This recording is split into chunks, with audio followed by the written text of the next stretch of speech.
ನಮಸ್ತೆ ಸ್ನೇಹಿತರೆ, welcome back to Shri Super Vlogs. I hope everybody are doing great. ಎಲ್ರಿಗೂ ಗೊತ್ತಿರೋ ವಿಷಯನೇ, ನಮ್ಮ ಕ್ವೀನ್ ಸ್ಮೃತಿ ಮಂದಣ್ಣ ಕ್ಯಾಪ್ಟನ್ಸಿಯಲ್ಲಿ RCB 2ನೇ ಬಾರಿಗೆ ಕಪ್ ಗೆದ್ದಿದೆ. ಕಪ್ ಗೆಲ್ಲೋದ್ರ ಜೊತೆಗೆ ಸಾಕಷ್ಟು ದಾಖಲೆಗಳನ್ನು ಮಾಡಿದ್ದಾರೆ. Fastest 50, orange cap winner, highest runs, ಹೀಗೆ ಹಲವಾರು. ನಮ್ಮ ಸ್ಟಾರ್ ಪ್ಲೇಯರ್ ಸ್ಮೃತಿ ಮಂದಣ್ಣ ಅವರು 2025ರ ICC ಮಹಿಳಾ ವಿಶ್ವಕಪ್ನಲ್ಲೂ ಕೂಡ ಅತಿ ಹೆಚ್ಚು ರನ್ಗಳನ್ನು ಗಳಿಸಿ ಇಂಡಿಯನ್ ಟೀಮ್ಗೆ ವಿಕ್ಟರಿಯನ್ನ ತಂದುಕೊಟ್ಟಿದ್ರು. ಹಾಗಾಗಿ ಪ್ರತಿಷ್ಠಿತ BBC Indian sports women of the year 2025 ಪ್ರಶಸ್ತಿಯನ್ನ ಸ್ಮೃತಿ ಅವರಿಗೆ ಕೊಟ್ಟು ಗೌರವಿಸಲಾಗಿದೆ. ನಮಗೆಲ್ಲ ತಿಳಿದಿರೋ ಹಾಗೆ ಪಲಾಶ್ ಮುಚ್ಚಲ್ ಹಾಗೂ ಸ್ಮೃತಿ ಮಂದಣ್ಣ ಅವರ ಮದುವೆ ಕೂಡ ಫಿಕ್ಸ್ ಆಗಿತ್ತು. ಆದರೆ ಸ್ಮೃತಿ ಅವರ ತಂದೆಯ ಅನಿರೀಕ್ಷಿತ ಅನಾರೋಗ್ಯ ಮತ್ತು with so many reasons marriage got postponed ಅನ್ನೋ ಸುದ್ದಿ ಹೊರಬಿದ್ದಿತ್ತು. Finally it got declared as marriage is cancelled. ಇದನ್ನ ನೋಡಿ ಸಾಕಷ್ಟು ಜನರಿಗೆ ನಿರಾಶೆ ಆಗಿದ್ದಂತೂ ನಿಜ. ಸ್ಮೃತಿ ಅವರ ಬದುಕಲ್ಲಿ ಈ ರೀತಿ ಒಂದು ಕಹಿ ಘಟನೆ ನಡೀಬಾರ್ದಿತ್ತು ಅನ್ನೋದೇ ಎಲ್ಲರೂ ಆಸೆ ಆಗಿತ್ತು. ಸ್ಮೃತಿ ಮಂದಣ್ಣ ಅವರು ಮುಂದೆ ಹೇಗಿರ್ತಾರೆ, what are her further plans, ಈ ಒಂದು ಸ್ಯಾಡ್ ಸ್ಟೋರಿಯಿಂದ ಅವ್ರು ಹೇಗೆ ಮುಂದೆ ಬರ್ತಾರೆ, will she play for WPL ಅನ್ನೋ ಪ್ರಶ್ನೆಗೆ ಸ್ಮೃತಿ ಮಂದಣ್ಣ ತಕ್ಕ ಉತ್ತರ ಕೊಟ್ರು. ಈ ಸಲ ಕಪ್ ನಮ್ದು ದೋಬಾರ್.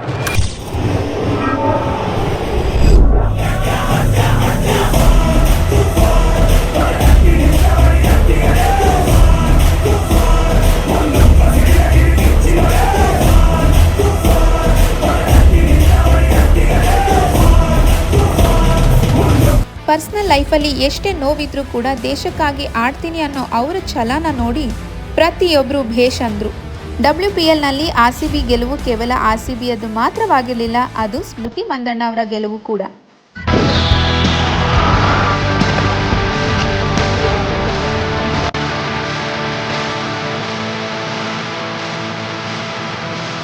She was at 103 last evening and she's done whatever she could behind the scenes to be fully fit and available for us. So thank you, Smriti.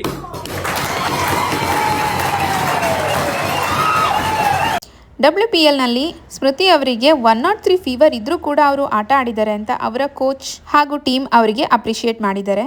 This is actually a sportsman spirit. ಮಹಿಳಾ cricket ಟೀಮ್ನಲ್ಲಿ beautiful left hand ಬ್ಯಾಟರ್ಗಳಲ್ಲಿ ಒಬ್ಬರು ನಮ್ಮ ಸ್ಮೃತಿ ಅವರು. ಅವರನ್ನ women's team Kohli ಅಂತಲೂ ಕರೀತಾರೆ. As always jersey number 18 never disappointed us. Smriti Mandhana ಅವರ hard work, discipline ಹಾಗೂ batting strategy ಅವರಿಗೆ ವಿಶ್ವ ಕ್ರಿಕೆಟ್ನಲ್ಲಿ ಉನ್ನತ ಸ್ಥಾನವನ್ನು ತಂದುಕೊಟ್ಟಿದೆ. ಇದು ಲಕ್ಷಾಂತರ ಯುವತಿಯರಿಗೆ ಪ್ರೇರಣೆ ಆಗಿದೆ ಅಂದರೆ ತಪ್ಪಾಗಲ್ಲ. ಜೀವನದಲ್ಲಿ ಎಂಥ ಕಷ್ಟನೇ ಬರಲಿ, ಯಾರು ಏನೇ ಅನ್ನಲಿ, ಎಂಥದ್ದೇ ಡೌನ್ಫಾಲ್ ಆಗಲಿ, ನೆನ್ಪಿಟ್ಕೊಳ್ಳಿ, ಕಂಬ್ಯಾಕ್ ಮಾತ್ರ ನಮ್ಮ ಸ್ಮೃತಿ ಮಂದಣ್ಣ ಆಗಿರ್ಲಿ.